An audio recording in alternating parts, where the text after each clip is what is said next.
Wow. Wow. True story. True story. Facts on tracks. We're gonna break some vinyl down from the front to the back with facts on tracks.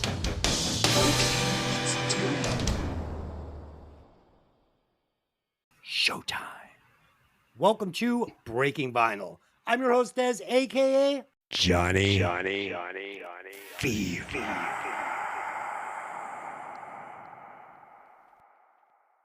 And as always, I'm joined by my three co-hosts. First up, the podcaster coming through in high fidelity. Evil Ed. What's up, Ed? How you doing, Des? You're looking dapper today. Dapper, just Oh. dapper. Thank you. Just covered in tattoos with my two new giant burly neck tattoos. I'm ready for a stint in San Quentin. I'm ready for some hard time. And the podcaster playing the deep cut. Dangerous Dave. What's up, Dave? Welcome back, everybody. All right. And last but not least, the podcaster with a dangerous haircut. Beakenstein. Hey, All right. Man, a few words. As always, the mission of this show is for us to introduce each other and you, the listeners, to albums and bands which you may never have heard before, while also discussing the classics. And on occasion, we will ruthlessly insult each other's musical taste. So sit back and enjoy the show. All right, guys, before we get started, I would like to welcome our new listeners from the wonderful country of Cameroon. They call it the Little Africa. And they are known for their soccer, and in particular their soccer team, the Inimitable Lions, who became the first African team to advance to the quarterfinals of the FIFA World Cup. Granted, it was in 1990, but there you go. I actually played the video game, and I always played Cameroon. Well, there you go. Fucking tip of the hat. I'm like, oh, these guys are awesome. Awesome. Okay, tonight we will be discussing Degüello, the sixth studio album by ZZ Top, produced by Bill Ham, released on November of 1979 by Warner Brothers Records. The album peaked at the number 24 spot on the U.S. Billboard 200. The band's lineup was as follows: Billy Gibson, guitar, vocals, baritone, saxophone. Dusty Hill, bass guitar, keyboards, backing vocals, lead vocals on hi-fi, mama, and tenor saxophones. So we're getting two saxophones here. Frank Beard, no pun intended. I think, well, he's like the only guy without the big beard, right? Yes, that's true. Correct. That's fucking weird, man. His name is Frank Beard in a bearded band with no beard. Okay. Hey, what's the guitar player's name again? The guitar player is Billy Gibbons. There you go. Why would I call him? Billy Gibson. Nice, playing the Gibsons. And Frank Beard on drums and percussion and a alto saxophone. So we're getting the triad of saxophones on this album. Let's do some quick band facts. I've just got one fact on this album, and it is that Degüello signifies the act of beheading or throat cutting, and in Spanish history became associated with the battle music, which in different versions meant complete destruction of the enemy without mercy. That's what I got. Dave, what do you got?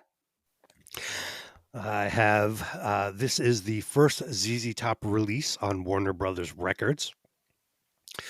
The Degüello Mexican bugle call that you were talking about was reportedly used by the Mexican army at the Battle of the Alamo in 1836. Hell yeah. This album was made after a 2-year hiatus and debuts the first appearance of the band's trademark long beards. Nice.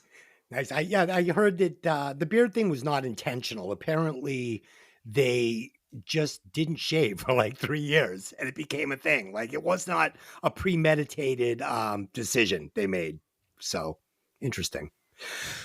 Is that all you got? That's a pretty thin book. That's a pretty thin book for you, Dave. Usually you're coming with an encyclopedia. Well, I got one more if you want it, but Oh yeah, lay it it'll on also me. be in the songs themselves. But this is the first time the band included cover songs on a studio album. I Thank You by Isaac Hayes and David Porter, and Dust My Broom, which was credited on early editions to Elmore James, but subsequently credited to Robert Johnson, who recorded it earlier in 1936. Nice. I think this is also the first album that they use keyboards on. Am I right? Or synth, keyboard synthesizers. I don't know. I thought Maybe I read they something were like that. they were starting. I can't say for sure if they had any organ or piano in one of the older albums, but I'm going to go ahead and just call that a fact. This is the first time they used it. They were actually trying to pop their sound up a little bit and kind of get away from just that Texas fucking feel. And they obviously it worked because their next album was their best album. Ed, what do you got for facts on this one? My computer decided to punch me in the face, and I couldn't type anything, so I don't really have anything other than I believe the album name is pronounced Degüello. Ooh, fancy. Sounds well done, foreign. Edward. Well fucking done, because I was going to jump into that in about 30 seconds. Fucking Fee's an English teacher. He's sitting there just like, you fucking monkey, shut up. I got C's in high school Spanish, so there you go. Okay. Fee, what do you got on this one? No, it's funny because we do kind of bastardize the Spanish language here, especially us white dudes in the fucking States. But yeah, it's, the way I went down the same road of the throat slashing and everything. And can you guys imagine being in the Alamo, hearing that song bugle out, just knowing what it meant? It means right there, no quarter, no one here will get out alive. The women, the children, the weak, the merciless, no one's fucking walking away from here. You're all going to fucking die. It sounds terrifying. You hear that song and it's fucking terrifying. Now, how this became the title of a ZZ Top album is beyond me because this shit's all about girls and cars. But, either way, good stuff. All right. Let's do some quick opening thoughts on this one. So I love ZZ Top, obviously. And I really love the Eliminator album. Unfortunately, this is not the Eliminator album. Dave, what do you got? Well, I've listened to this one before. We all grew up seeing the videos on MTV from that Eliminator album with the fuzzy spinning guitars and the ZZ Top logo keychain. However, some years back, I went on a deep dive on their other stuff, the older and newer material. I wound up getting this on CD. I heard, Nationwide and Cheap Sunglasses on classic rock radio, like I'm sure everybody has. But the other songs were also great. Masterpiece of blues rock to me. And this is the beginning of their sonic experimentation that brings them to their big hits later on, a couple of years later. Nice. And Ed, were you familiar with this album before preparing for the show tonight? I was not. I was never a huge fan of ZZ Top. I like the hits, Tush, the three off of this one, the Eliminator album, all that. But I was never just like, oh man, I got to go listen to ZZ Top. They were a band that I always wanted to see live because I heard they were great live, but just never recorded album. However, I am super psyched Dave picked this album. That makes one of us. Fee, were you familiar with this album before listening for the podcast? No, pretty much same as Ed on this one. Never a huge fan, but the videos were awesome. Probably sprayed a few spider webs in the day watching some of those videos, but I don't know. Yeah. Yeah. Oh shit. If it wasn't on MTV or the radio, I had no other desire for ZZ Top, but I don't change it either. When I'm bad, I'm Nationwide comes on, I crank it up. So it's a good fucking tune, So, yeah, and Fee, will you be sending Dave a Christmas card for picking this album? Probably not. No. Probably not. Okay, perfect. From Peter Parker. Yes. Okay. Sealed by Peter Parker, right? Sealed. Oh shit. Okay. Okay, Spider-Man, here we go. Let's start off with a nice little fast five. Nice little fast five this week. So this week's Fast Five is going to be 2 tickets. I've got 2 tickets for you, and you're just going to pick which ticket you'd like. Number 1, we've got Woodstock 1969, or the Beatles rooftop concert at Apple Corp's headquarters in swinging London, 1969. Dave, what show are you going to? I'm going to go to at least some of Woodstock. I Okay. wouldn't want to be there the whole time for sure, but Hendrix for sure. Yeah. All right, Ed, what show? I am a Beatles fanatic. However, I would absolutely pick Woodstock because if I hadn't seen the Beatles before the very last show that they performed, which is what you're saying, shame on me. Okay, and Fee. Yeah, same. I'm going to Woodstock every time. Oh man, Woodstock was so dirty. You like fish though, so you probably be eating goo balls and fucking and splashing in the pee-pee mud. Love every second of it. Yeah, Watching no, Sha-Na-Na. the correct answer is that super intimate show on the rooftop in swinging London, baby. Correct answer is the Beatles. You're all wrong. Number 2, David Bowie's Ziggy Stardust and the Spiders from Mars World Tour 1972, or Bruce Springsteen Born in the USA 1984. Dave, where are you going? Gotta go with Bowie. Okay, and Ed, where are you going? Yeah, I'm going Ziggy Stardust all the way. And Fee. Yeah, that would be a show. We're going Ziggy. And that's going to be 4 David Bowie tickets to go, please. Number 3, Jimi Hendrix Experience Worldwide Tour 1968, or James Brown live at the Boston Garden 1968. Dave, where you going? Oh man, that's a good one. It is. Well, since I already saw Jimi Hendrix at Woodstock, I'm gonna go with James Brown on this one. That's awesome. Fuck yeah. That's a cheater answer, but I'll take it. Ed, what do you got? I'd definitely take James Brown. Love James Brown. Me and my wife goes, Ed's gonna pick James Brown because he's a hipster. Fucking, it has to be different. She knew you were gonna pick her. She goes, Ed's gonna pick the James Brown. I guarantee it. Yep. No, let her know you did not disappoint. Pete, Nope. where are you going? I'd have to go with Jimmy, but I do love Dave's answer. Yeah, so good. Dude, James Brown in that Rocky movie with the Russian, where he, oh, dude, that is James Brown in his glory.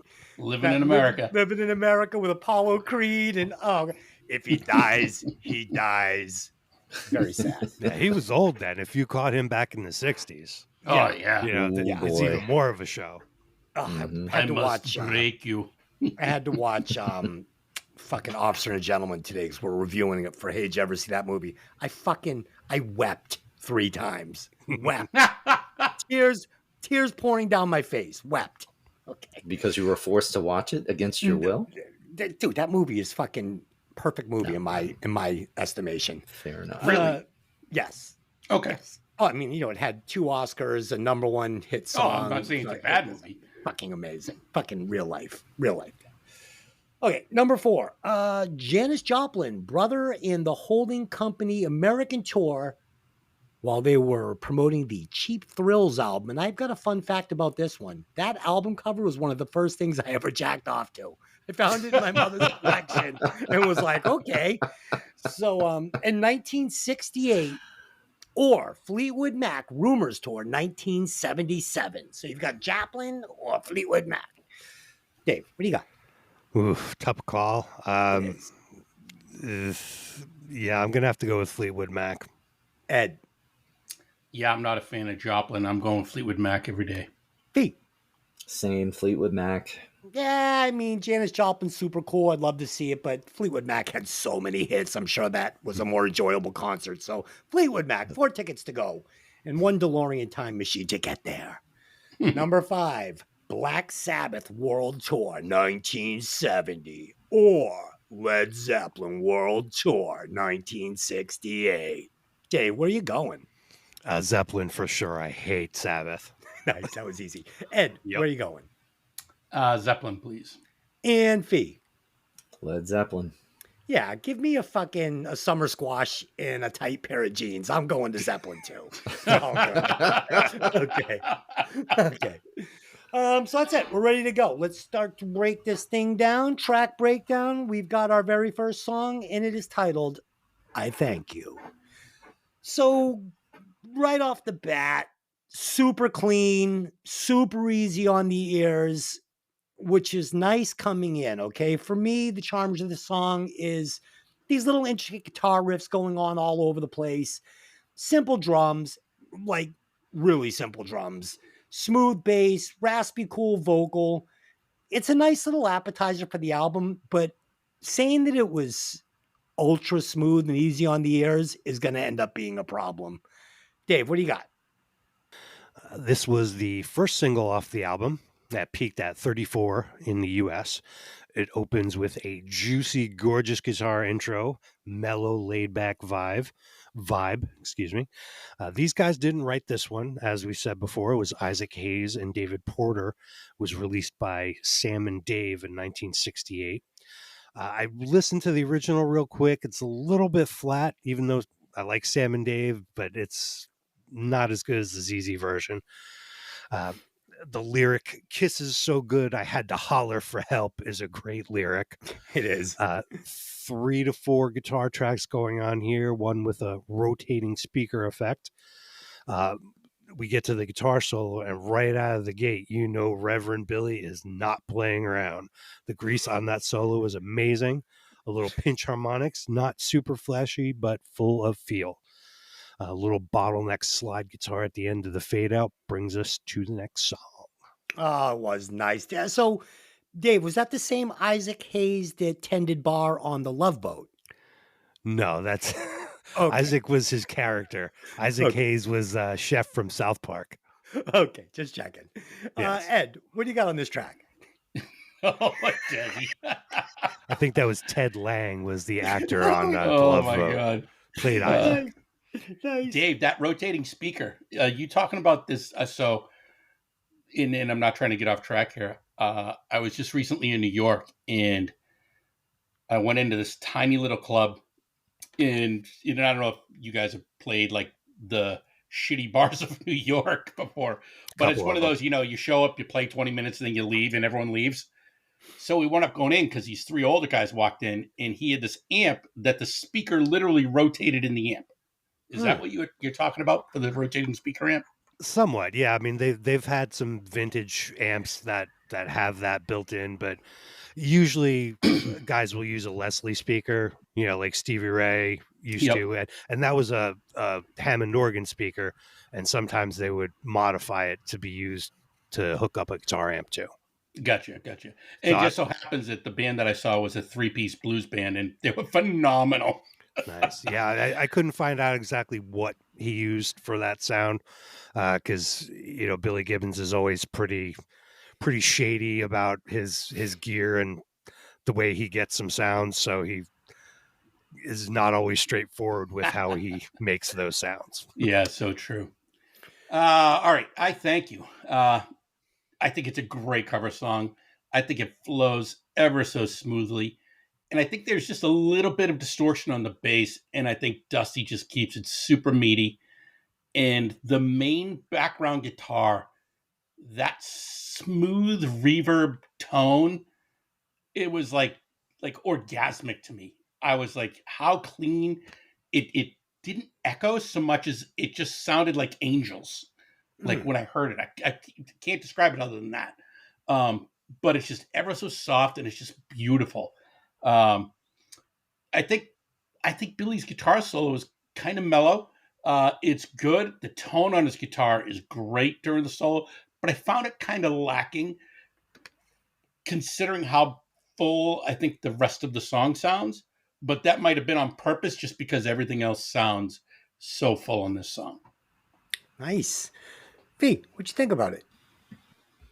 I like the song. This is one of the ones I knew on the album, one of the 3. I think it's okay, definitely above average. I really like it. But the only playlist it's going on is a ZZ Top playlist for me. Like, I'm not putting it on a regular rotation or anything, but I like the song. It's good stuff. Track number 2, She Loves My... Am I missing something, or is that the track? Automobile. Oh, shit. Sorry, I I meant to thought go it- in and fix that. I thought it title. looked up. Come on, you were fucking sandbagging me. You were like, he's not going to say it right. All right, She Loves My Automobile. So here we go, boys. It's brass time, and you know I love the horns. But here's my problem with the song, and with a lot of the songs from this album. It sounds exactly like every other blues song that uses this standard blues progression. It's like cheating for me. You can't, like, all right, if you want to have one of these songs in your catalog where you take the dun dun dun dun dun dun dun dun dun ba-bum. No, naughty. It's not creative, and I don't like it. It's a problem. And they did it fucking like 9 times on this album. So it's fine. It's a cool song, great guitars, cool vocals and lyrics, but there's nothing new to see here. Okay? Seen it 500,000 times with a better chorus. Dave, what do you got? Well, here we get into some soul boogie. Pretty straightforward. The guys in the band learned the basic horn parts note by note to record them for this Gulf Coast R&B sound, according to Billy Gibbons. When they toured for this album, they played their regular bass, drums, guitar live, with the horns being on tape and a film of them, the 3 guys in the band, in costume projected behind them as the Lone Wolf horns. And they would actually just look at the film to get their timing for the horn parts going on. What's the song? What's it called? Touch? Tush? Touch? I believe they call it tush. Tush. Okay. So that's the exception to my no blues standard progression rule. Like, if you're going to do that and just play the straight blues standard progression, it better fucking fuck like that song. So they did it, and I love that version of this, but Ed, what do you got? That's half their songs. I mean, they started out as a blues band. Yeah, But I mean, that's their thing. Yeah, but I mean, kind of even what they do. But even a good blues player, I mean, whatever, BB King, you can't just do the first blues thing that everybody learns when you buy a guitar. You can't just write 7 songs over that. I mean, yeah, I mean, granted, I think out of all the tracks, this is definitely the most basic blues track. There's a few throughout, you know, but it is what it is. It's who they are. And to be honest, fair. I mean, sure, it's fair. It's literally their identity. But me, you, and Dave could write like a fucking 4 albums if that was the criteria for the music of it. If that's the extent of what you do with the blues 12-bar blues riff, you know, I don't think they do that throughout this album. I think this is one exception of one song, and even that, if you really listen to it, some of the things I like about it is the fact that there's small little riffs that break up the standard blues progression in it. You know, and then, you know, the little bit of meat that they throw in when he goes with that super baritone voice. I loved it. I'm like, oh my God, it's so friggin' bizarre. I loved it. I don't know, you man. know, but hey, I you know, it's clean guitar solo too. I like the horns in it. You know, it's a generic, mostly generic blues riff, but I liked it. That's the word. You nailed it. It's generic. Generic. Yeah. I don't know how that didn't make it into my notes, but I would like to include generic in my rant. Fee, what do you got? Yeah, I don't know. My first note is is every song about cars or girls from here on out? Yep. Yes. But good, not great, but good. I kept thinking of this I'd love to hear this with some 50s big band with lots and lots of big brass in the background, not just what they got, just that have a bigger, fuller sound on this. I think it'd be a lot more fun that way. But either way, good song. Not great, but good. Okay. Fee, you just echoed the opening line of my next song about the sound needing to be bigger. So as much as I love the clean sound of the album, I'm finding myself needing, not just wanting, needing more gain on everything. I need more gain on everything. Turn up the gain on the guitars, turn up the gain on the bass, turn up the fucking gain on the drums. Oh my God. I'm also wanting to hear a chorus would be nice, or a catchy anything. There's nothing so far. I thought the solo was just lame for this guy. He's better than this. Overall, the song's fine, but I don't know. Not for me. Dave, what do you got? All right, we're on Nationwide. I thought it was called "I'm Bad." That's what I have written down. Yes, I'm bad. I'm nationwide. Yes, I'm bad. I'm nationwide. I don't know why I only wrote down half of all these songs. You gummy. All Your right, so- attention span. Squirrel. What? So here's one of their more famous songs off this album. Starts off with some slick guitar soloing and an unusual back pedal break before they get into the main part of the song. I think it helps to grab your attention. The lyrics name check Cadillac and Lucky Strikes. Classic fuzzy guitar solo. They change the feel towards the end with a faster riff and little keyboards included. And then we get a guitar solo duel with an octave effect guitar on one side and a clean Fender sound on the other side. Very cool. The end fades out. Nice. You know, man, there's a way to do this basic blues progression and still be clever and fun. I'll give you two bands that did it nicely. One was the Dogs D'Amour. I mean, oh God, just yeah, Shut the stop. fuck Stop. up. and then, Just fucking and then my the God. second band I would be quit. the second band would be Faster Pussycat. Oh, Oh, Jesus boy. Christ. I love both of those bands, but Oh, they God. cannot stand up to ZZ Top. You Sorry. cannot Oh, put them in the same sentence. Dude, I would flush this album down the toilet to be listening to either one of those albums, first Pussycat or second Pussycat, Oh, and the first Dogs D'Amour album, which you guys just don't get. I don't get how you don't get it, but it's amazing. you know what? I'll just you do that, and then I'll come up behind you with the pistol, and I'll just put a bullet right in you just to put you out of your misery. Okay, Ed, go ahead. I'm bad. I'm nationwide. This is one of my all-time favorite ZZ Top songs. I think it kicks ass. It's full of attitude, and groove is to die for. I think it's a great original sounding guitar solo. People just don't play like that, especially back then. I thought it was a great groove-centered solo. And the What? way the bass and drums end this song, the whole oh, that I get a chubby every time that comes on. I want to just hit the gas and plow through a whole bunch of people. I Out just of all the love it. guitar solos on this album, this is the one that you want to fucking underline is a good guitar solo. I do. I think this is a good guitar solo.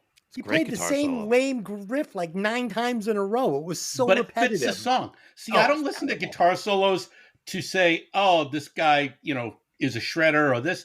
I listen to guitar solos to make sure they fit the song. Because if it doesn't fit the song, I think it's a shit guitar solo. I don't care how good the player is. Fee, what do you got? Too funny, man. I love it. Obviously, I love this song, Total Playlister. I didn't see anywhere that this was one of the tracks that was a released to radio, right? Did you guys get that? I don't know. I gave up on this know. album by now. I wasn't What do you digging mean, up like as a facts. single? Yeah, released as a single. Yeah. Yeah, I mean, it didn't show it on the research I saw. It was just I Thank You and Cheap Sunglasses were the two singles. But they played this all the time on classic rock radio. That's what I'm saying. Like I hear it all the time on like Sirius XM 25, even 26, I think, yeah, like I don't know. I hear it all the time. I absolutely love this song. And I don't think it needs to be any bigger than it is. Like this is basically just like with your cheap sunglasses. I'm the coolest motherfucker in the world. Fuck the rest of y'all. I don't need to get up here about it. I'm right Exactly. here. I'm even. You know what I mean? Nailed And I like it. I think that's what makes the song. I love this song. Playlist. Nice. All right, track number 4. I think I got the whole thing here. A Fool for Your Stockings. Nice. Yep, that's the one. I'm a fool for my wife's dirty panties. I love this intro. It breaks into this sexy bass groove. This is good stuff. We get more crisp guitar work, but again, the song isn't catchy. And overall, the production of this album is flat and weak. It needs more gain. It needs more substance. It needs more something, man. It's just, it's like a glass of milk. Again, we get very cool vocals, but there's nothing to sink my teeth into as far as a hook. I'm starving. I'm starving for a chorus. Dave, what do you got? Uh-oh, here comes the blues. Oh, boy. Clean guitar, lyrics aren't super deep or complicated, but we have some big beefy bass and solid drums. Nice song, I like it. Ed, what'd you think of this one? Yeah, it's a slower paced blues song, and I absolutely love the chord progression in it. I don't know why, it was just different enough that it kept me interested, especially the more I heard it, because I didn't like it at first. In fact, most of these songs, the first time I heard it, I was like, this is garbage. However, like this entire album, the more I listened to it, the more I understood ZZ Top. This song is just upbeat enough while keeping it like totally emotional and sensual.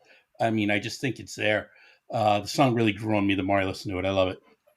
Yeah, I mean, don't get me wrong. I love ZZ Top, and this album doesn't suck because it's ZZ Top, and I'm going to put that in my final thoughts. My problem is, the only ZZ Top I'll ever listen to is Eliminator, and it's like listening to fucking Purple Rain or Thriller, or it's just loaded with hit after hit after hit, and then to go to this, it's just I couldn't. It just didn't work for me. I go to albums because I want to sit in my car and sing along with my favorite songs and punch the steering wheel and be like, fuck yeah. And I didn't get any of that from this album, but it's still good. They're good players.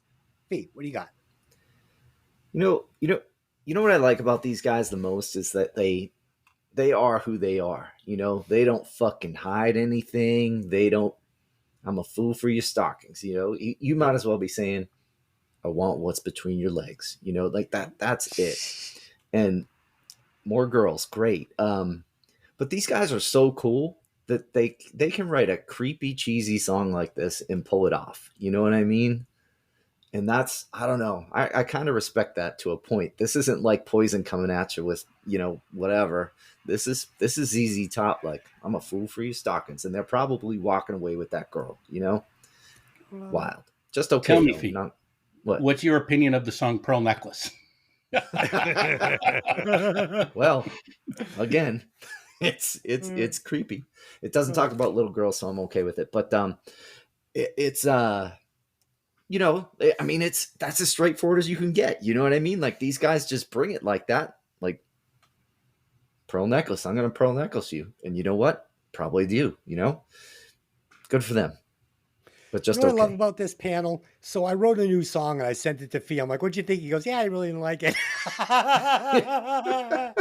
Fucking classic. But it's funny because I've got my YouTube channel and it does pretty good. I've got some songs that have over 1,000 listens, whatever. I mean, but I never know what's going to like resonate with the people that fucking are my followers on my channel. And I put that one up and it got like 200 listens in like, I don't know, like a few hours. And I got some new subscribers.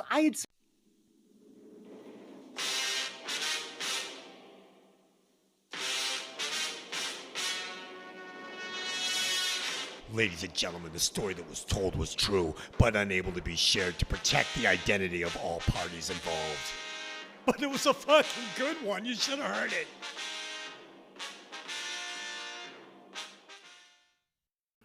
Oh my God. If he does, it's going to be the best story. Oh shit. I don't know. Maybe I should take this out. No, don't do it. Don't do it? Okay. Nope. Number 5, Manic Mechanic. All right, guys. So I did not care for this Angel riff at all. And unfortunately, they use it a lot in the song. I get what they were going for stylistically, but this song sucks. And I really didn't enjoy it at all. Dave, what do you got? The song's main hook is a jazzy sounding set of guitar chords set to a funky beat. In a 1985 interview with Spin magazine, Dusty Hill explained the inspiration for this song was a mechanic he was friends with. The car sound is reportedly a 1964 Dodge Dart that belonged to Billy Gibbons' dad. The lyrics are all hot rod car racing related.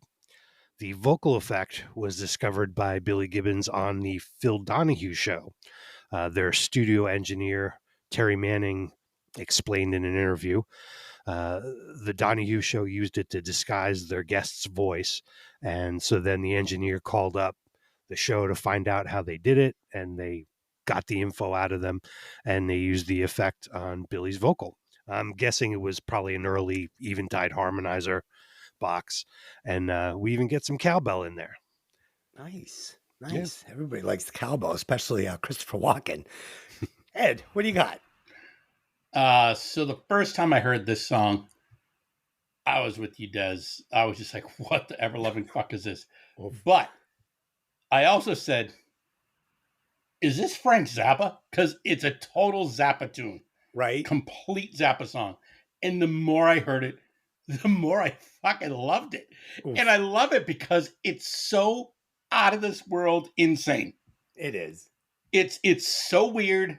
It's unique, and that's what I love about it. It's something unless you listen to Zappa, you probably have never heard a song like this.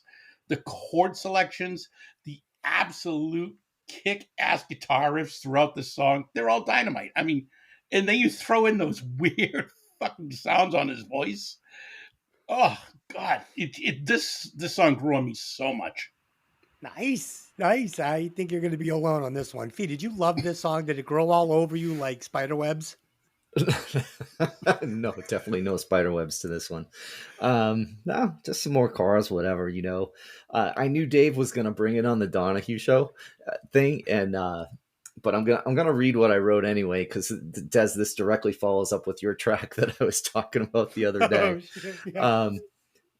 You know, the Phil Donahue story, that they liked how they used it to mask the voice and everything like that. So they contacted the show and found out what it was and used it on the album, like Des did on his new track.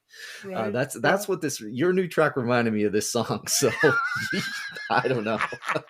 I hate this song. Des loved his new track, but hates this song.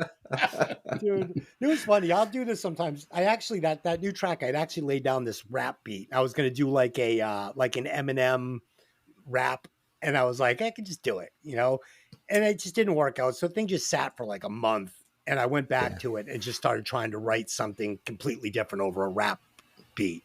And that's what I came up with. Well, dude, so. what I think what it was like there was some effect on your voice or something, or on the music itself, that just kind of reminded me of this a little bit. That was way different than the other stuff that you sent to us, you know? Oh, no, it was completely different. I was actually trying to go for kind of like, I don't know, maybe like Cake type thing. I don't know. Gotcha. Nobody. I've got some fans that love Cake, and I sent them the track, and nobody mentioned anything about Cake, so I think I missed the mark.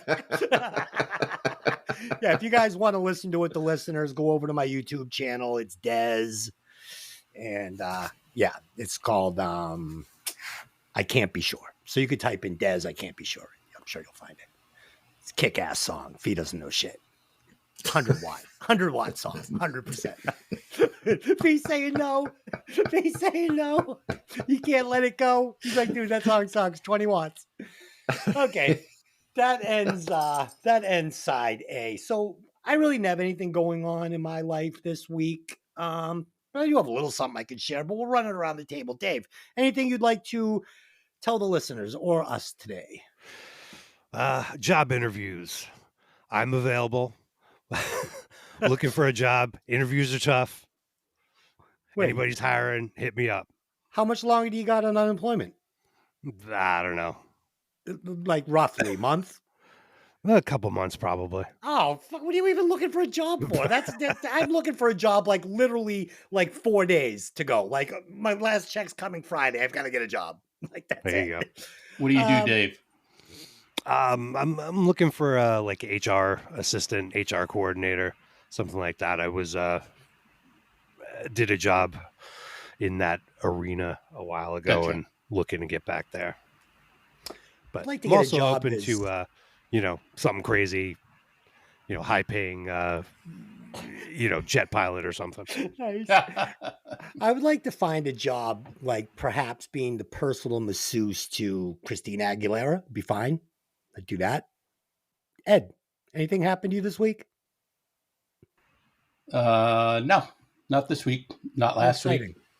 Exciting. Nope, I'm falling apart. I'm going to probably die when I go on my hiking trip with Fee. So he'll have a good story for the podcast when we get back. Nice. Fee, what's going on with you? Looking forward to it. Looking forward to murdering you. No. Nice. Nothing, not too much. Just trying to finish up this year and, take a little mental break.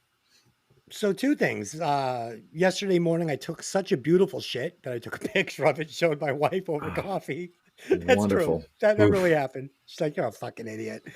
And let's see. Oh, we're supposed to start the podcast at 8:15 tonight, but Ed was not ready at 8:15. He said, "I think I can go at 8:30."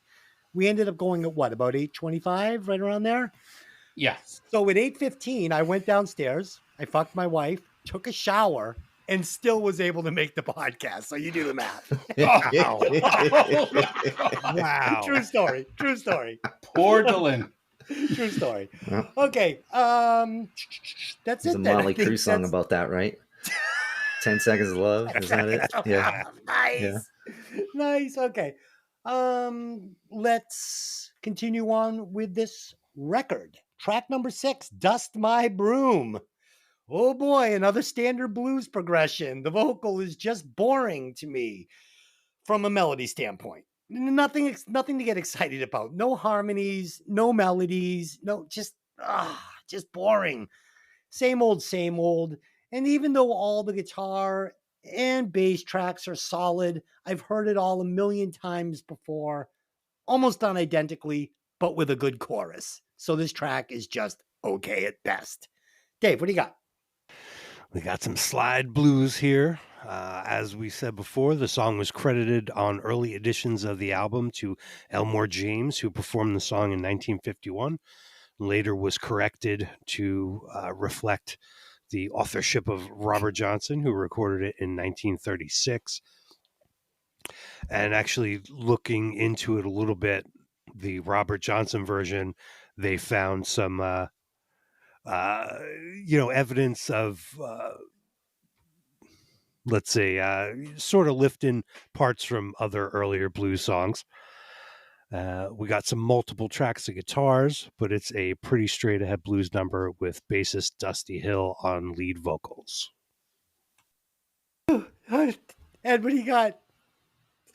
What the fuck is wrong with you, man? Yeah, I'm trying to figure out why you're dying. Like What you happened? got this inside joke. I was just thinking about how inappropriate it was to say I went downstairs and fucked my wife. For 10 seconds. Oh, shit. Then took a shower and got back on the podcast within 10 minutes. I'm fucking crying. I'm sorry. Go ahead. Talk about the track. Oh my god. Oh my god. Yeah, Dust My Broom. You know what? If this doesn't scream Texas blues, then I don't know what does. It is kind of generic, but the more I listened to it, the more I liked it. It's nothing spectacular.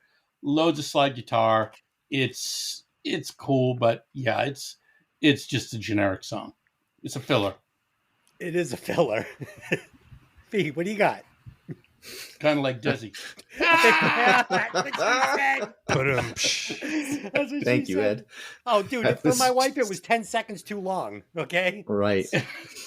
Right. Yeah, get it over with. Get off me. Yeah. Exactly. Good Shit. thing she can't dial 911 in 10 seconds. Okay. Funny story. So I bought her this watch for her birthday or last year, and it's like, I don't know, because I'm fucking old. It's like does everything, right? So we're like fucking wrestling around or something, and somehow I press 911 on her fucking watch. Like there's a button, like a panic button, and the police call. Is everything okay? And we've been wrestling. Like we literally were like fucking rolling around, like, oh, you're punching me, stop, get off. And like we called 911 and they call back. Is everything okay to her? She's like, yeah, everything's fine. Are you sure? Yeah, everything's fine. It's okay. All right. Yeah, like they thought I was beating her up. Have a good night. Yeah, have a good Right. night. Do we need to send a cruiser by? So sorry, but Right. yeah, that happened. 30 seconds later. Yeah. Yeah, I was expecting it. We really were expecting it, but it never came, Yeah. thank God. Good. Okay. I don't know. Who are we talking to? Ed? Fee? Fee. Go ahead. Yeah. Dust my broom. Little no hiding the message here, right? No. Shit. But no, I mean, pretty generic. At this point, I'm kind of feeling like a couple cover tunes, couple originals, all kind of bluesy. These guys influenced by Elvis? I don't know. You know what I mean? Like they're, I don't know, kind of reminds me of that a little bit. But I like the song. It's okay. You know, get down to it. Man, I mean, even just compare this album with another album from almost the exact same era, like that Whitesnake album we did. Like that Yeah. wasn't even the best Whitesnake album, but at least there were some choruses on it. Like Yeah. I'm not slamming this album from a musician standpoint. I'm slamming it from a songwriting standpoint. You can't give me an entire studio album, expect me to lay down my hard-earned money and give me one hit. Can't do it. But they Track weren't number writing 7. pop songs Right. back then. They were, they weren't a pop band.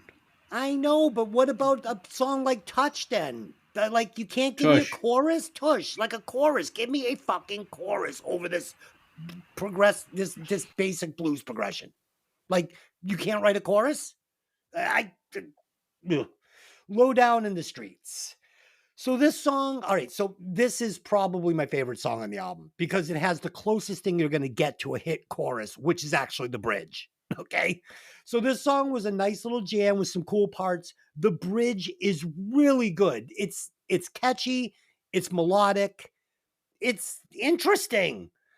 But then you don't get a chorus. So that's a problem. You're setting me up, but then it never happens. It has a cool main guitar riff and some really nice bass work. I didn't care for the tone of the guitar solo. It's so fucking bad. It's a good solo, but the tone is unforgivable. So it's just okay. Dave, what do you got? Well, some nice drumming by Frank Beard here. Classic ZZ Groove. They name check all their friends in the lyrics that refer to some kind of partying.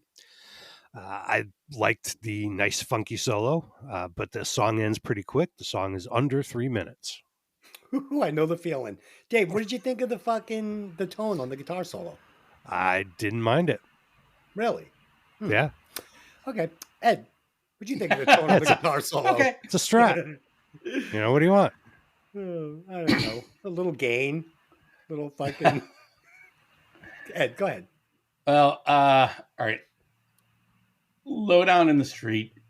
Really good, different type of groove intro. I like how the music breaks a lot and there are drum fills. Granted, they're not like crazy great drum fills. They're pretty standard, but it's different than everything else in the album. And then the oohs that are carried out in the background, those I absolutely love them. And I love that they were pretty constant throughout. They added a vocal harmony in the song. It was great to finally hear a vocal harmony, even though it was quick and short. But I also liked, because it seemed that Billy and Dusty trade off lead vocals on this, correct? Because that's what it sounded like to me.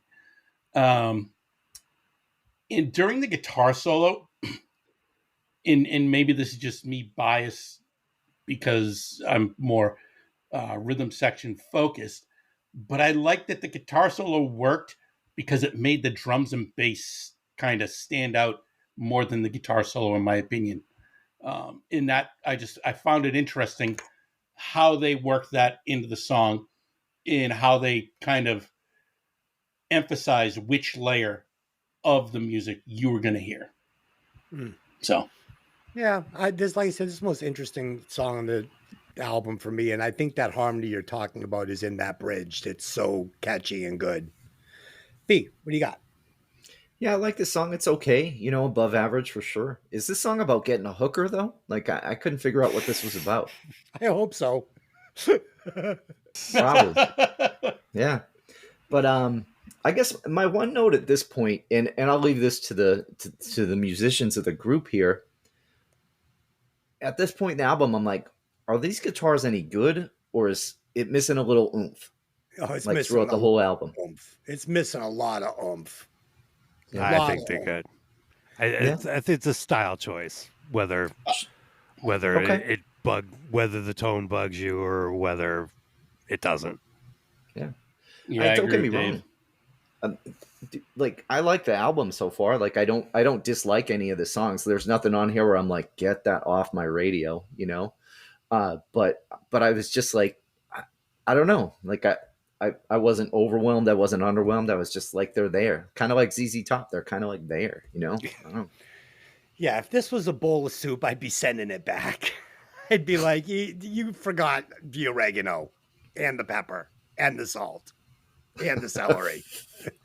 Okay. Fair enough. Track number 8, Hi-Fi Mama. So I'm dying to hear something different by now, but this is just not it. Again, it's ZZ Top, so of course it's great rock and blues. It's great rock and blues. These guys, he's a great guitar player. He's a great bass player, serviceable drummer. It's great, but it's uninspiring, and there's still no fucking chorus, and I've just had enough at this point. Dave, what do you got? Well, we got another Dusty Hill sung song, old-timey rock feel with some keys and tasty blues guitar licks. And once again, the lone wolf horns lay down some brass underneath the smooth guitar solo. Dave, you know, this kind of like, all right, Stevie Ray Vaughan, okay? Sure. You're going to get the same basic idea, this Southern blues. Only Stevie is going to give you some fucking good melodies and harmonies and choruses and shit to sink your teeth into. So, yes, please give me Stevie Ray Vaughan over this. Ed, Stevie Ray Vaughan or this. And what do you think of the song? 2 completely different styles of blues playing. It is, but you could That's make like the comparing comparison.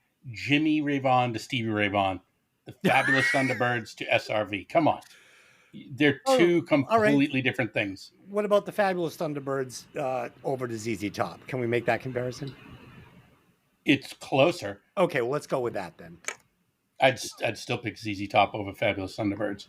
Me too. All right, go ahead. I took a gummy. Go ahead. All right. Hi, Mama.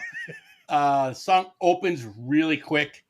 Has a fast tempo that I think, you know what, there was a note in it, and kind of like the way the whole thing opened, that sounded like artists copied it years later. Just the immediate first 30 seconds. I'm like, I've heard this before recently. I couldn't figure out where, but I know I've heard it before. So, you know what? Kudos to them for having this little music piece that has influenced others decades later. The band really adds a nice spin, I think, on 12-bar blues with the way they add accents and different chord changes. They're not just sticking to the 1-4-5. They keep throwing in other chords, and that's what I really appreciate, especially about this song. I'm like, wait a minute, that's not the 4. I wish I could tell you what it was, but I didn't learn the song, so I have no idea what it was, and my ear training is terrible. But I loved it because it was different. It wasn't just the fucking do-do-do-do-do-do-do. Oh, fucking loved it. Also, again, the horns. I love that they're all just low horns. Big, deep saxophones. Yeah. It adds a nice rumble underneath everything. So, yeah, I was a fan of this song. Yeah. They weren't completely standard blues progressions, but they were close enough. Fee, what do you got?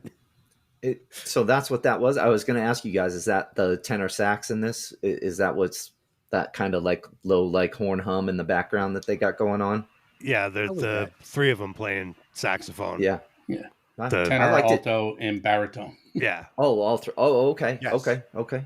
I don't know. It was good. I thought it added to the song. I'll put it this way. If I had never heard any song on this album and I played this album through, this would be a top 2 track for me, you know, but I'm so familiar with the other ones that I think I just like the 3 other ones a little bit better. But outside of those 3, this is the one right here. I love this way. I love the way it moves. I love Dusty Hill's vocal on this. I just loved everything about it. I thought it was great. Fantastic song. Nice. Yeah. That's good. Cheap Sunglasses. Here we go. So, who wrote this song? And where was he when they wrote the rest of the album? I mean, come on. Finally, killer song, hooks everywhere. This is how you write an interesting, inspired song. The verse is every bit as catchy as the chorus. The guitar solos are played over really cool pieces of music. It sounds full of spirit. It sounds full of spit and vinegar. They've got all the fucking gain turned up finally. It sounds like a completely different record. A completely different record. Sounds like this sounds like it was off Eliminator. So I don't know. I'm a little confused. Dave, what do you got? This was the second single from the album. It peaked at number 89 on the US charts. This is another one of their all-time classics that still gets played on the radio today. Reverend Billy G has said he used a 200-watt Marshall Major amp with a blown tube to record the guitar. And a Maestro ring modulator effects box, which produces the strange tag that goes at the end of each verse that you don't know what it is. It might sound like a keyboard or something like that, but that's a guitar with an effects box. I love the lyrics. She has a West Coast strut that was as sweet as molasses, but what really knocked me out was her cheap sunglasses. Classic. So good. Yeah. The woo-woo sounds during the middle part were reportedly created with a Mini Moog synth. Super funky drumming throughout, and of course, rock solid bass work by Mr. Dusty Hill. The song kind of takes you on a journey. The guitar solo starts real mellow, then the second solo, the heat turns up while being still subtle and understated. Guitar solo 3 is over a funkier groove and has some Bo Diddley echo added. I can't pick which one's my favorite. Oh my God. And Dave, and then when they drive you out in the desert with Jim Morrison over that organ, the gummy's kicking in, and I'm loving it. Yeah. Ed, what do you got? I find it weird that Dave and I have heard the past several albums very much the same. And we are definitely hearing this album the same. Another banger from ZZ Top. This is a monster groove and melody that really sets the band apart from those other blues bands, in my opinion. Great guitar solo. Dusty and Frank do not disappoint when laying down the backing tracks. Oh, are they fantastic in this song. This song in particular is super unique, as Dave said, with all those tones. Literally, I'm sitting there going, how if I were to cover this song, how would I make those noises? Like, Right. what instrument do you use? And I'm not going to go out and get it, but I'm not going to go get a tube amp and then make sure one of them's blown and then find this effects pedal from 79. No, just not. It's brilliant though. It's almost like this is one of those songs where you're like, there's so many individual grooves that they could have turned it into multiple songs. Totally. But it's one of the few times when you have a lot of independent grooves, they just work together really well. And it's just unbelievable. The music is phenomenal in this. Dude, I was never a huge fan of the lyrics, but for this song at least. But yeah, this song is total banger. That's such a great observation, how you said that, this could be a couple of different songs if you just took a part off and just ran with it. Yeah. But you're right. They weave together effortlessly. That weird organ part, like that shouldn't work with this song, but it so does. It does. Yeah. Mhm. I could make an argument to put this song into the top 50 best songs of all times. Like I could make the argument for it, right? Well, because it's unique. Yeah. It's so good. 100-watt song. Talk about it. 100-watt song. I really can't say much other than like the way you guys talk about it is making me rethink my favorite track on this album. Like I think it's one of those like Hotel California. Great fucking song, but if I ever hear it again, I'm gonna drive a fucking nail through my skull. Like I can't do it. Yeah, I love this song. Who doesn't love this song? And it probably should be the best track on this album, and I think it will be. Yeah, it is. Oh God, Enter Sandman. Come on, guys. Never Again. Would you vote that out of existence like it never existed if you could? Oh, yeah. Oh, Yeah. such a piece Yeah. of shit. I fucking hate it. Offends me. Track number 10. It just does. It offends me. Track Show me number on the 10. Lars doll where the bad song hits you. Yeah, right in that little fucking piece of slide they use with the sperm and the semen that they turned into an album cover. Why? Metallica. Number 10, Esther Be the One. Esther Be the One. Interesting name. This song has some great lyrics, but unfortunately, this feels like a demo to me, okay? This literally feels like a demo. It feels so wonky. It feels like a bunch of ideas that no one really had dialed in their parts on yet, hadn't really dialed in the arrangement yet. Like, I can hear a good song in there. This just isn't the version of it. So, I would have left this one off the album. Dave, what do you got? This one's a little punchier, dark mood, great guitar harmonies. I can hear some keys in the background. Good ending. The feel of the song is a nice change of pace. What did you think of the production and the arrangement and everything? You thought it all sounded together? It didn't bother me that much. Okay. I mean, I suppose they could have made it a little slicker, but Yeah. Just felt like the vocal, even like the melodies he was using, he sounded unsure of himself. Like I didn't hear anything that felt like vocal melody wise vocally that was like repetitive enough to where it felt like he was singing the same verse, bridge, chorus every time. It just felt like he was kind of searching for the idea. Ed, what do you got? All right, Esther Be the One. I think this song has kind of like an Alice Cooper vibe to it. I thought it was really cool. And it's not the whole Esther thing. It's just the way everything flows in the beginning. Like right off the bat, I'm like, wow, it sounds like Alice Cooper kind of had some input on this. But I think it's another extremely unique song with big changes made to a simple blues progression. Again, it's what I liked about it is that they took simple blues progression, kind of juggle it around a little bit, and out comes this song that, like Dave said, a little dark, a little bit more of a vibe to it. I liked it. Fee, what'd you think? Ed, you're going to fucking crack up on this because I'm just going to read what I wrote, okay? When I saw the title of this and heard the first few notes, I was like, oh shit, this is like going to be like Alice Cooper's Cold Ethel and about us another fucking song about necrophilia or some shit. You know what I mean? Like I just thought it was weird, I just thought it was weird from the jump. It gave me an Alice Cooper feel to it, like right off the start, the title, everything. And I was like, man, I'm like, thank God it's not another song about necrophilia. But I do like that Alice Cooper. I do like that Alice Cooper song a lot better than this one. But either way, that's just the feel I got off it. So when you said Alice Cooper, I was like, oh my God, I can't believe we got that kind of same feel off it. It's got that vibe, man. Totally got that vibe. No, all right, boys. Just okay. So we broke this album down. It kind of broke my heart because I always fancied myself as a big ZZ Top fan, but I didn't want to have to hate this album. But I didn't hate it. I liked it. I just didn't love it. I don't know. And now it is time to release the bonus track.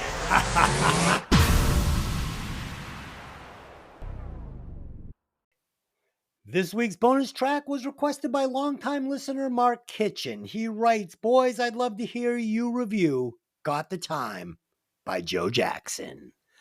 And we did get another request by Steven, correct? And we will be doing that next week. So there you go, Steven. Okay, so I had a ton of fun listening to this track. I love the pop punk vibe. It wasn't what I was really expecting. I am familiar with the artist, but I wasn't familiar with the song. First of all, the tune built on the back of the drummer. Okay, he is by far the most talented member of this band, and they built the song on top of these drums. They're great. Singer's personality really coming through here, and it keeps the tune from going too far to the punk side and keeps it more on that pop punk side. So I really enjoyed it. Bridge of the song is really the hook. I wish I got more of it, but honestly, that bridge was good enough to make me love the tune. I played in a super, super glam punk pop band in the early 90s. So this one really kind of hit me in the feel spot. So This one for me is pushing 69.3 watts. Yeah. Dave, what do you got? All right. I like Joe Jackson a lot, but I didn't discover him until later. My main reference for this song is the Anthrax cover version from 1990 of this song. Smart pick of a cover song by Anthrax. But this one is good. Kind of a standard punk rock production sound to me. It's a pretty repetitive song. And there's a bass solo. Bold choice of them. Yeah. It's okay, but there's Joe Jackson songs I like way better. My score is 67. Nice. We heard it the same. Ed, talk about it. Oh, yeah. So this is not what I was expecting at all. Right. Like literally, I'm expecting something like Stepping Out. Yeah. Totally, dude. Right. Boo-doo, boo-doo, boo-doo, boo-doo, boo-doo, boo-doo.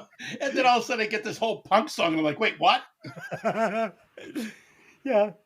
I was kind of disappointed just because I was like, okay, sure. You know, I love Stepping Out. I like some of his other hits too. But I like the song. It's a good song, but it's a punk song. I gave it a 65.2. You thought you were going to get like Seal or something, right? Yeah. Fee, what do you got? Well, that's what I was thinking too, because the only song I know is Stepping Out, so I'm like thinking like we're getting some yacht rock here, and I'm like, cool, I'm down with that, and then I get this and I'm like, wow, very different. Yeah. So thanks for the recommendation.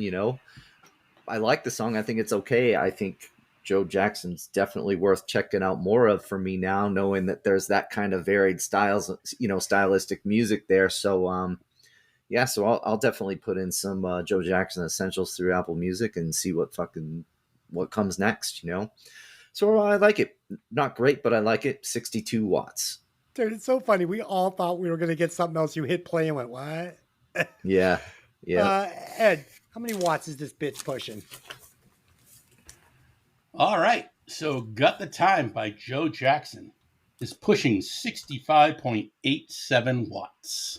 That's right where it belongs. And Dave, where does that land it on the Breaking Vinyl Wall of Fame? All right, let's see here. Oh, wait. Sorry about that. Got to resort this. It's all right. I'll edit this bitch up and it'll sound like magic. Perfect. Okay, yeah. Joe Jackson, Got the Time, appears on the Breaking Vinyl bonus track chart at number 23. Just under Half the Way Valley by the Sea Hags and above Summerland by King's X. Dude, Half the Way Valley should be like in the top 10. That song kicks ass. Awesome. All right. Yeah, a lot of Joe Jackson's older stuff is pretty punk rock. I think this was our 50th episode tonight. It sure is. How about that? That's a landmark. They say that most podcasts do not make 50, and once you break over the 50 threshold is where things get exciting. Sweet. But I think I'm on 100 with Hey, did you ever see that movie? And it's not exciting. Okay. So my favorite song on this album, by far, it's not even close, is Cheap Sunglasses. It should have been on Eliminator. Song I would cut would be Manic Mechanic because it fucking sucks. I would remove Frank Beard from the drums because he's a little bit of a simpleton for me. And I'd replace him with the mighty, unbelievable Stuart Copeland, one of the greatest drummers of all time. Well, you guys are not agreeing with that? Okay. He's not really a blues drummer. He's good. He might be a little too technical. I think I love him, but he could handle this studio session, no sweat. Sure. Dave, what do you got? That was the most unsure. Sure, you're like, that sucks, just like your new song. No. So my favorite track was kind of a tie between Nationwide and Cheap Sunglasses. I'm going to go with Cheap Sunglasses. Nice. I would cut Manic Mechanic, a little too weird for me. Was an interesting point about you bringing up Frank Zappa on that.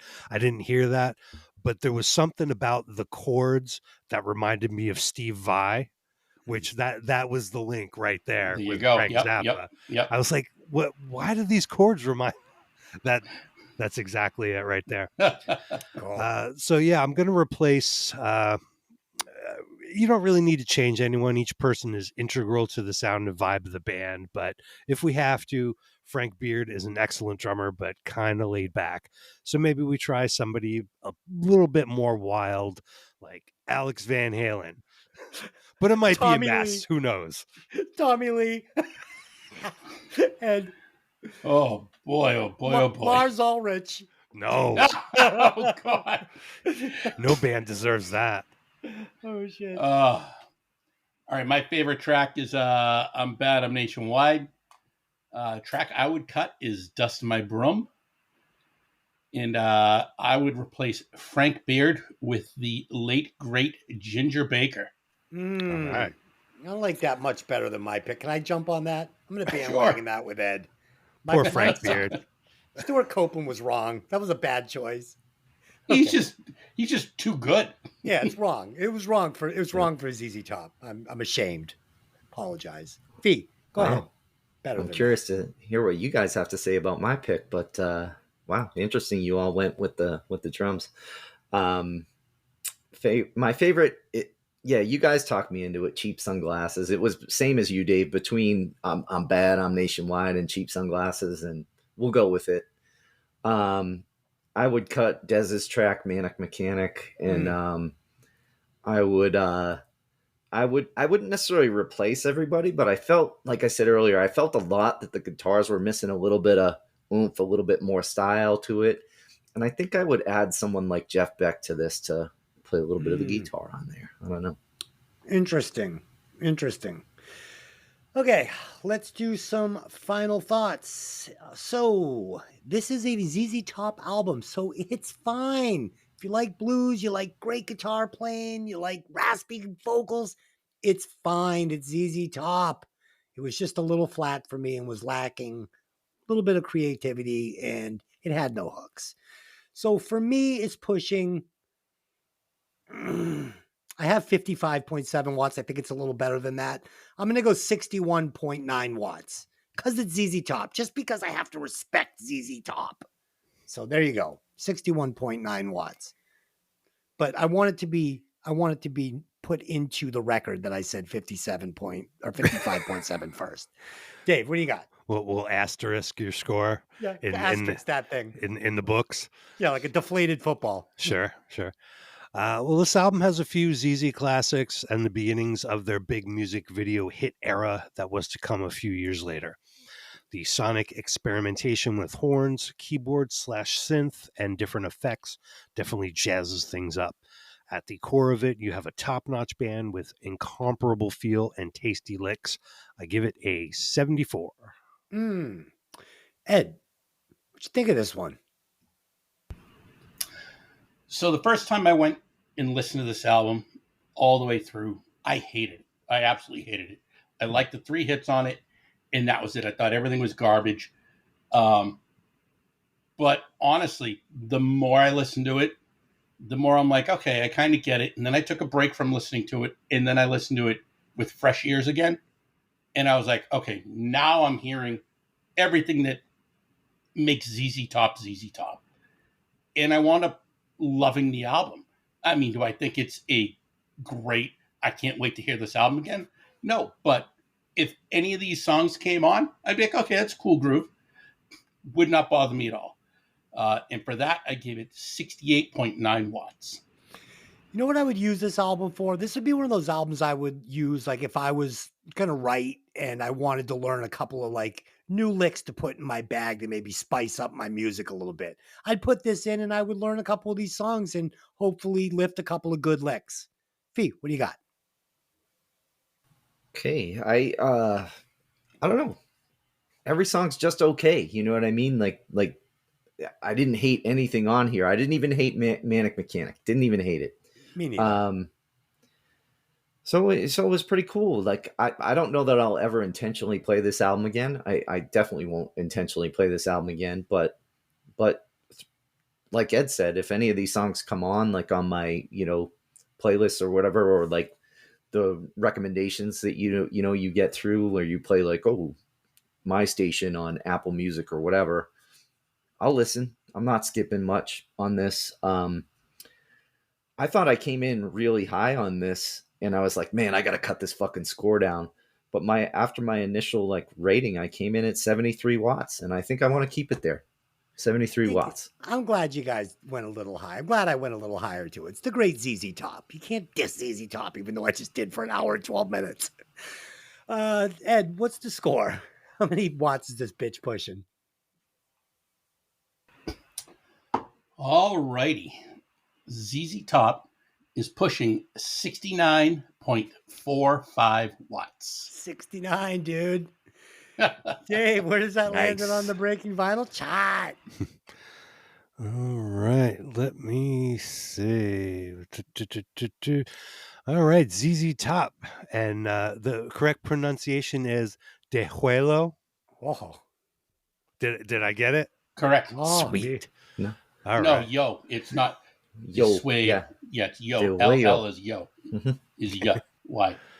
All right, so we got it at number 30 on the Breaking Vinyl album chart, just under Foreigner's debut, and over Electric Blood by the Biters. I'd way rather listen to Electric Blood than this all day, any day. Okay, that's nice. Fee, if I am not mistaken, you will be picking the next shitty album we're going to listen to. I disagree. Okay.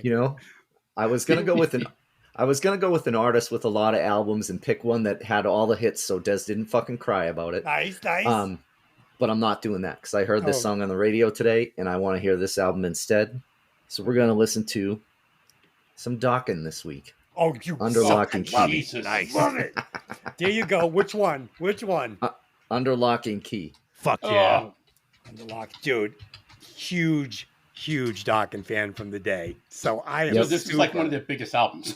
Yep. Yeah.